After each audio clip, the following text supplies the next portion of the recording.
sä oot VTTltä, joka on tämmöinen suorastaan mystinen organisaatio jossakin on varjoisilla kujilla, niin kerro vähän VTTstä, mikä se on? Kuka sitä johtaa?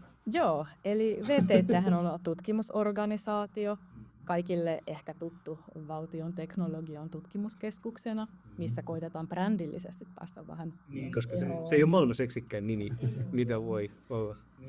Eli siis VTT on yksi Euroopan johtavista tutkimusorganisaatioista ja tällainen yritysten ja yhteiskunnan monialainen tutkimus- ja tuotekehityskumppani. Eli tavallaan R&D-partner tai TKI-kumppani. Niin, mihin voi ulkoistaa R&Dtä käytännössä?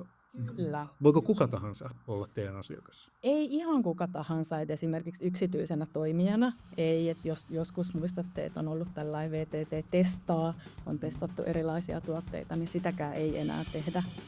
Okay. Että se on nimenomaan mennyt siihen enemmän soveltavaan tutkimukseen, että ollaan sellainen yritysten ja yhteiskunnan tavallaan tuki.